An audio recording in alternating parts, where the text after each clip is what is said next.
25. Oh, we've seen this one before. Question 25 shows population projections until year 2075. So I need to look at this. Now, they say assuming no migration. Well, that makes it easier.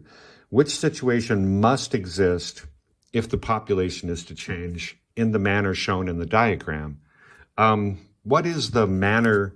The manner shown in the diagram is everyone's population is increasing, right? Almost everyone. Maybe not India, but generally populations are increasing. So for populations to increase, I think you must have a higher birth rate and a lower death rate. So let's look at the answers. What situation must exist? A is birth rate falling and death rate falling.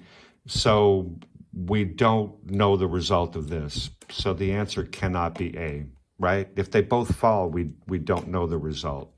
And it's probably not an increase. So not A.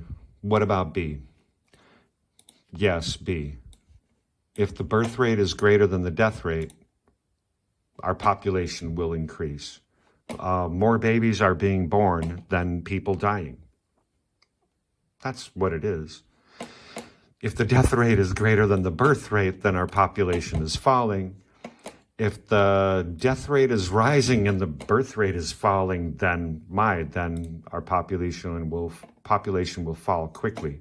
So answer for 25 is B, birth rate greater than the death rate. Oh, now here's a table with information about 4 countries. What do they want? Which country is least likely to be developed? Or likely to be least developed? And the first thing I think is, well, you should have least developed. You should have probably many people working in the primary sector. So let's see what they have. Oh, and least developed is low life expectancy. Low life expectancy. So probably A or B. And a low GDP per head. That's pretty low. Oh, but percent of labor force in service industries. Service industries is tertiary, right?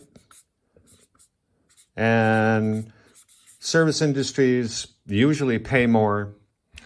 It's easier work. So I say likely to be least developed. So percent of labor force, low percent of the labor force in the service industries. I think the answer must be A. You can make an argument for B. I understand that, but there's a big difference between 20 and 35% in the first column. Let's see, 26, 27 is next. Wow, we're almost done with this one. Let's see, 27, which government policy is most likely to increase the volume of exports? I think they also asked this question in paper 11, and devaluation is the answer. Devaluation, when you devalue your currency, you probably increase the volume of your exports, because when your currency has a lower value, your products cost less in other countries because the other currency is stronger, so they can buy more of your products. So you'll increase the volume of exports with a devaluation. So the answer is A. Most likely to increase. The answer is A. Embargoes is when you refuse to export or import something, and that's not going to increase volume. Quota is a limit on quantity or volume, so that won't increase the volume.